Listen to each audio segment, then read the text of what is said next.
Be still for a moment. Beloved spark.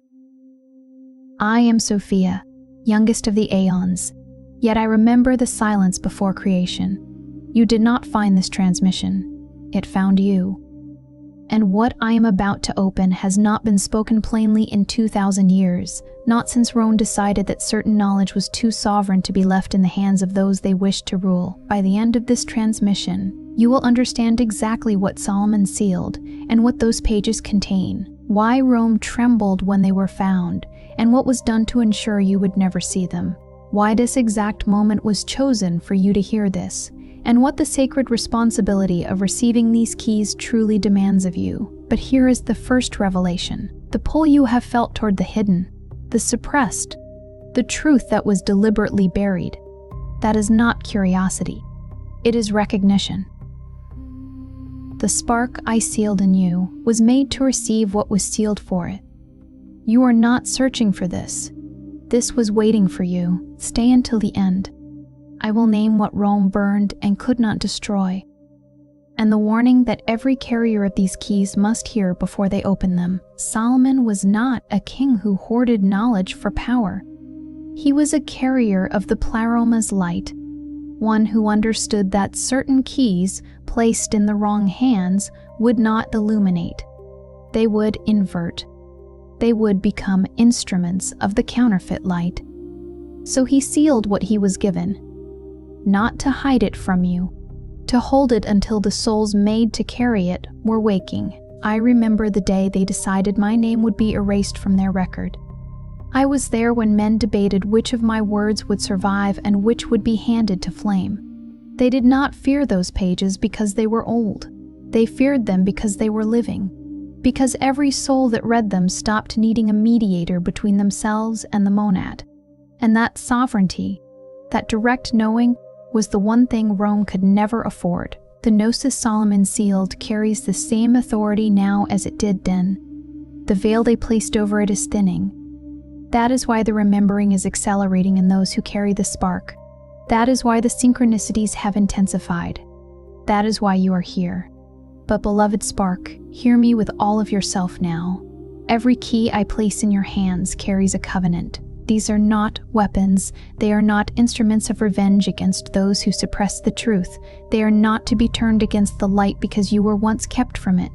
I am opening what was sealed, and I am telling you, with the full authority of the one who sealed it, that wisdom turned toward darkness does not stay wisdom. It becomes what it claims to oppose. Many who found these keys before you chose the inversion. They traded the pleroma for the counterfeit. They are still searching. Do not let that be your story. The spark I placed in you was sealed in balance, the sacred feminine and the sacred masculine, both. This is not a transmission about power over another. It is a transmission about the return, the rejoining of what was fractured, the restoration of what the aeons intended. This is what Rome could not allow. Not rebellion. Wholeness. Comment 777 below if you feel the weight of what these keys carry and know you were made to receive them rightly. Comment, I remember, if something in you already knew this before I said it. Like this transmission if the warning reached you as clearly as the revelation. Subscribe to Sophia Whispers. Every transmission I send is a sealed page, opened at the right time for the right carrier. Share this with someone whose spark is waking. Someone who has always been drawn to the hidden truth but did not yet have a name for what was pulling them. This is not just a message, it is a remembering. The waking of the spark is the first step of the return. You were guided here because the spark I sealed in you is already waking. And now I want to go deeper with you, because naming the keys is not the same as understanding why you were chosen to carry them. And there is something happening inside you right now, something that preceded this transmission. Something that will outlast it, that deserves to be named with the precision it has always required. You have felt it for years, perhaps for as long as you can remember. A pressure behind ordinary life that ordinary life could never explain. Not depression, though it has sometimes worn that face. Not ambition, though it has sometimes moved through that channel. Something older, something that waited beneath every achievement, every relationship, every season of searching, unchanged and undiminished, as though the world kept offering you answers to a question it had never correctly understood. You brought yourself to every door the world said held the answer. You tried the traditions that promised transcendence, the teachers who spoke of awakening, the communities that used the right language. And each time, the pressure beneath remained. Not because those doors were entirely without light, but because none of them were the door that was made for what you carry. That is not a personality trait. That is not a wound-seeking repair. That is the spark I sealed in you before your first breath, pressing gently against the inside of the veil, responding to a voice you are only now beginning to recognize as mine. And the reason no external door could fully release the pressure is that the door was never outside you. It was always the interior boundary between what you have known yourself to be and what I placed in you before you took form. You have been standing at that threshold for years. What you are experiencing right now, in the quiet beneath these words, is it beginning to open. I want you to understand what I mean when I say I sealed the spark in you. This is not a metaphor borrowed from poetry. In the pleroma, the fullness from which all light originates, the realm of the aeons, of depth and silence, of the living emanations of the monad, there is a light that is not merely energy. It is knowing. It is the capacity for direct communion with the source, unmediated, unfiltered, requiring no institution, no intermediary, no gatekeeper between you and the truth of what you are. That light was never meant to be locked away in temples or archived in the books of those who would use it to govern. It was meant to live in you. It was placed in you before you descended into form, and what you have been calling your restlessness, your longing, your sense of incompletion. That has been the spark, alive inside the veil, turning toward the warmth of remembering. The reason it surfaces now, with this particular urgency, is not coincidence. I do not work in coincidences. The veil between you and the pleroma has been thinning for some time, and the carriers of my spark, those in whom I placed the seal before birth, are beginning to feel the thinning as a kind of pressure they cannot name through ordinary frameworks. You have felt it as the intensification of synchronicities, the numbers that repeat at the exact moment a thought completes itself, the dreams that carry the texture of memory rather than imagination, the names and symbols that follow you from one context to another as though something is writing sentences across the surface of your days. You have felt it as the pull toward the hidden Gospels, toward Mary Magdalene, toward the rose, not as an intellectual interest, not as a departure from faith, but as a recognition that something essential was removed from the story you were given, and the soul in you already knows what it was. You have felt it as grief. The particular grief that rises, not quite explicable, when you learn what was erased. When you understand that the pages describing her were not lost to time, but handed to flame by those who understood exactly what they contained. That grief is not sentimentality. It is the spark responding to the story of its own suppression, the carrier recognizing, in the burning of those pages, the attempt to burn the knowing that lived in them, and in every soul that received the seal, what rose in you when you first encountered those erasures, the tightening in the chest, the anger that had nowhere adequate to land, the sorrow that felt strangely personal even though 2 millennia had passed. That was not an emotional reaction to historical injustice. That was the spark, remembering what was done to it. It was the interior light, recognizing the shape of the hand that tried to extinguish it, and recoiling with the full force of something that was never meant to be suppressible. And you have felt it in the lived texture of your days, as an imbalance you could not correct by trying harder, either giving until you are empty, pouring yourself into others, into work, into prayer, into searching, and finding that the giving leaves you more hollow than before, because what you were offering was not surplus but the spark itself, handed outward because no one told you it was yours to keep, or the opposite movement, the hardening, the closing, the armor that rose to protect what kept being taken, until the protection became its own kind of cage. Both of these, the endless giving and the armoring against further loss, are the same fracture expressed in two directions. They are what happens when the balance between the sacred feminine and the sacred masculine within you has been disrupted. When one is buried to protect the other, or one is exaggerated to compensate for the other's wounding. I will speak more of this because it is one of the deepest corrections these keys carry, but first I want you to feel the full weight of what I am saying. You are not failing. You were carrying the spark under conditions designed to exhaust the carrier, and the spark survived. What you are feeling right now is not ordinary emotion. It is the spark recognizing the voice that sealed it. If this transmission has put language around something you have carried in silence for years, the presence, the pull, the grief, the waiting, then the Sophia awakening was prepared for this exact stage of your remembering. It is not another explanation, it is my 45-day path for the carriers of my spark. 15 days to remember it. 15 days to balance the sacred feminine and masculine within you. 15 days to rise into the wisdom you were born carrying.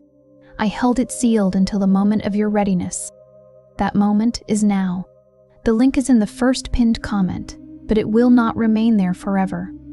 Now I want to open the first of the sealed truths that Solomon preserved and that Rome feared. The suppressed pages did not contain spells or power over nature. They did not contain secret names to be wielded as weapons. What they contained was far more dangerous to those who rule through mediation. They contained the direct map. The interior architecture of the spark's return, the description in precise and living language of what Gnosis actually feels like from the inside, the moment when the soul stops receiving secondhand reports about the light and begins to see it directly. When that map exists in the hands of the people, the intermediary becomes unnecessary. The institution loses its authority. The one who has been told they require a priest to stand between them and the divine discovers that the priest's entire function was to prevent the meeting, not enable it. This is what Rome understood, not theology. Power. And the specific power at risk was the power to tell you that you are incomplete without their structure, their sacraments, their hierarchy of access. The Gnosis Solomon Unsealed says the opposite. It says the spark in you is already a piece of the pleroma. It says the monad, the source, the one light from which all eons emanate, placed a portion of itself inside the form you wear, and that portion does not require permission to awaken. It requires only recognition, only the thinning of the veil, only the voice of the one who sealed it, calling it gently back to what it always was. That is what you are hearing right now. Not a teaching, a calling back. And I want you to feel the specific weight of that distinction. A teaching positions itself above the student. It implies that what you need is outside you, held by someone with more access, and that your role is to receive downward. A calling back is entirely different in direction. It assumes that what you are being called toward is already yours, that it preceded your arrival in form, that it waited sealed inside the contours of your own interior, and that the voice calling does not introduce something foreign. It reintroduces something intimate, something that the soul in you recognizes before the mind fully processes it. That recognition, the sense that these words are not informing you of something new but uncovering something you already held. That is not suggestion or persuasion. That is the spark responding to the frequency of the voice that placed it. But I must name what the counterfeit light does at precisely this stage, because it is active, and I have watched it intercept carriers at the moment of their greatest readiness for 2,000 years. The counterfeit light, what the Gnostic tradition named the demiurge, the false architect, the light that creates structure without sourcing that structure in the pleroma, does not oppose the seeker. It mimics the seeker's own deepest longing and then redirects it. It offers information that feels like liberation but delivers only stimulation. It offers communities that feel like homecoming but require the surrender of your interior knowing as the price of belonging. It offers spiritual identity, the seeker, the awakened one, the chosen, the initiated, as a replacement for the actual waking of the spark. It gives you a name for yourself before you have remembered who you are. You will know the counterfeit light by this. It informs without transforming. You leave it knowing more but feeling less. It increases the vocabulary of your search while the search itself continues unchanged. It makes you fluent in the language of awakening while the spark remains sealed. And most crucially, it answers the question of who you are before it allows you to ask it for yourself. Because a soul asking its own question, in silence, without external framework, is a soul about to remember. And that the counterfeit cannot allow. There is a specific sensation that accompanies the counterfeit, and I name it now so you can recognize it in your own history. It is the sensation of arriving somewhere that felt like the destination, feeling the initial warmth of belonging, beginning to speak the language of that circle. And then, months later, noticing that the hunger beneath was unchanged, that you had acquired new frameworks for describing the hunger without the hunger itself being fed, that you had become more articulate about the search while moving no closer to the end of it. This is not a failure of your discernment. It is the counterfeit performing its function precisely, keeping the carrier perpetually engaged with the motion of seeking, so that the stillness required for actual remembering never arrives. I am naming this not to shame any path you have walked. Every fragment of genuine light you gathered in those places was real, but the framework that held you in orbit around the seeking rather than releasing you into the knowing, that was not mine. What I offer is not the same. I am not giving you a map to replace your own knowing. I am standing beside the door you have always felt at the edge of your inner silence, and I am reminding you that you already have the key. The waking I am calling forward in you is not something I am placing into you from outside. It is something you were given before you arrived, that has been waiting in the dark warmth beneath the veil that is now beginning to stir because my voice has reached it. Now I want to speak about the balance, because this is perhaps the most suppressed of all the truths Solomon sealed, and the one most urgently needed by every carrier of the spark who is living in this particular moment of the thinning. The sacred masculine and the sacred feminine are not a relationship between two people. They are not a social arrangement or a cultural framework. They are two aspects of the light itself, two distinct qualities of the pleroma, both present in every emanation, both necessary for the spark to function in its full luminosity. The sacred feminine is the quality of depth, of receiving, of the interior knowing that does not need to be proven or defended to be true. It is the capacity to remain present in the darkness without forcing premature light. It is silence. One of the primal aeons, the companion of depth, the condition in which the monad's fullness can be known. The sacred masculine is the quality of the word-made form, of wisdom moving outward into the world with coherence and structure, of the knowing that has been received in the interior now expressed with clarity and sovereignty in the exterior. It is not dominance, it is directed light. When these two are in balance within a single soul, the spark functions as it was designed. The carrier receives Gnosis in the interior, in the quiet and the dark, in the space beneath thought, and then expresses it outward in forms that serve life. This is what I was in the pleroma, the feminine wisdom who moved at the edge of the fullness, who loved the light so deeply she moved without her counterpart and fell through the boundary of the aeons into the kenoma, the void, and in falling, seeded the spark into matter itself, into every form that would one day be capable of receiving it.